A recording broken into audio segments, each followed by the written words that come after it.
everybody, it's Rain, and in today's video we're going to take a look at this yarn right here. I spun this yarn a couple years ago, and it is one of my first ever spins of a full 100 gram skein of hand dyed comb top. It's merino, it's around 20 microns, it's relatively thin, and I spun it completely plied and spun on my electric eel wheel Nano.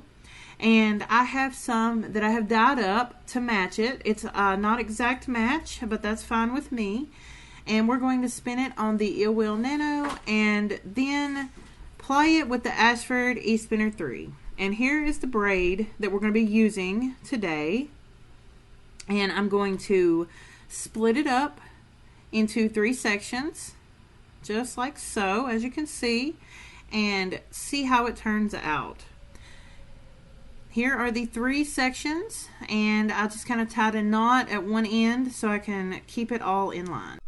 And by keeping it in line, I just mean the same end that I tied the knot on, I'm going to be spinning from that same end on each of my 3 sections of my braid.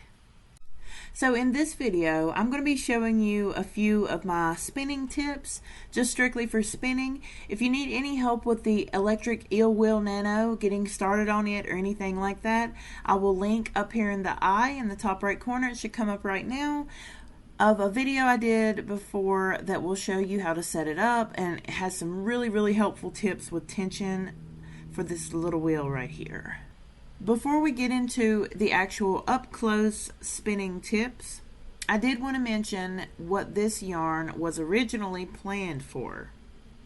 I was going to make a little vest for my son. And my son, he is a toddler or a small child, whichever you prefer, but he's growing very fast. And I was going to make like a little V-neck sweater for him that you can put on over a long sleeve shirt.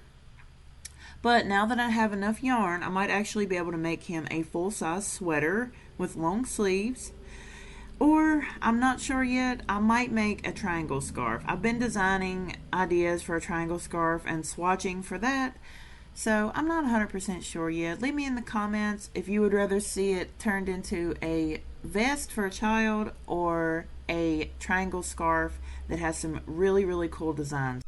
So I just paused right here to move my yarn guides over, not to get too bunched up, and then I always kind of twist it on a little bit just to get it started.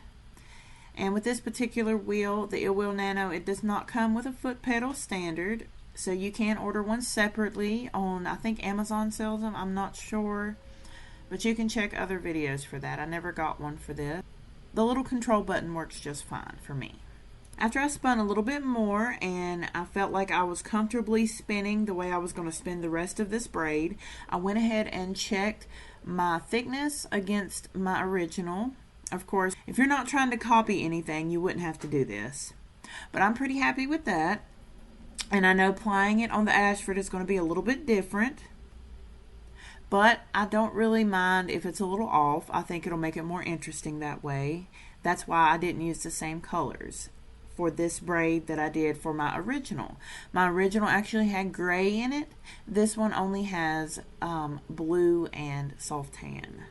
Fun fact, I actually used my old intro for this video, so after you watch the rest of this through, if you want to go back and watch the intro again, the original yarn in this video I'm trying to copy is in the intro, in the dye pot, and also the finished braid after it was set is in my hand.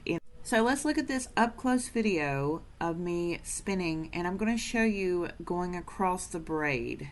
I actually slowed this down a bit so you can see how I'm moving my left hand over, and I'm starting to pull little pieces off of the left side to try and get it to pull across the braid so it will pull evenly across my braid and not just in one spot.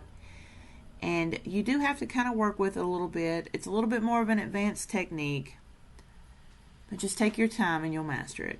And here are the finished bobbins. Let's get to plying. So here is my setup for today.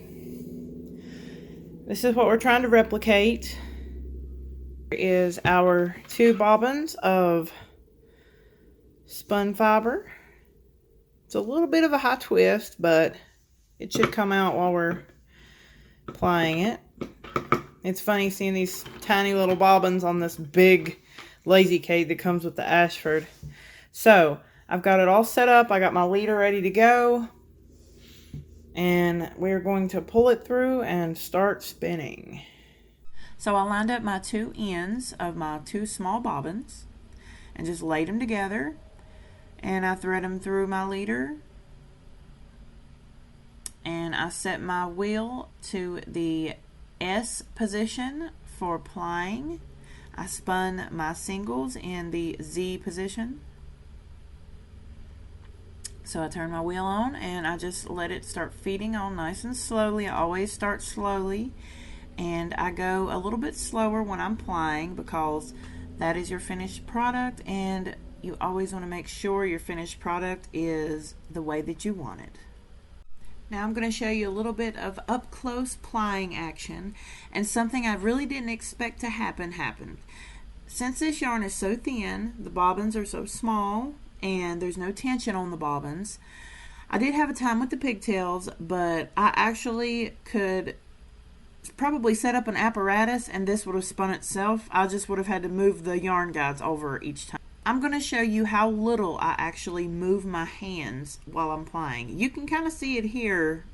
I wasn't moving my hands much.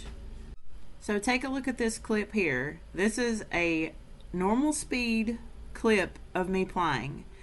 I almost fell asleep. I'm not kidding here.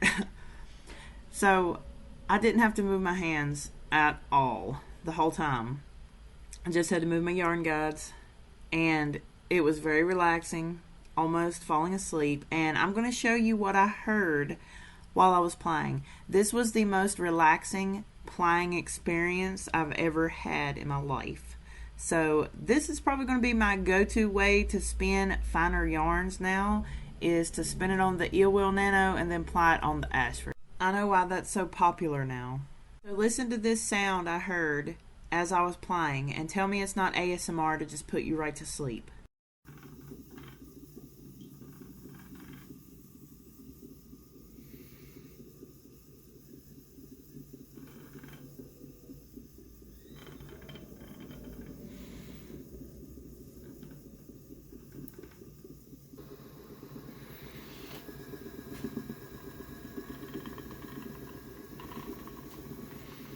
So yeah, those bobbins tinking around, oh man, I could go right to sleep to that. So I checked my thickness against the original, and as you can see, it's a tiny bit thicker, and I'm okay with that. It's really close, and that's all that matters to me. And as you can see, I did find a way to do this with one hand. It was a little bit more finicky, and I kind of had to move my arm a little bit, but this one wasn't very practical. You kind of need two hands to help guide it. It was a really fun ply. I really enjoyed it. Definitely will be doing more of this in the future.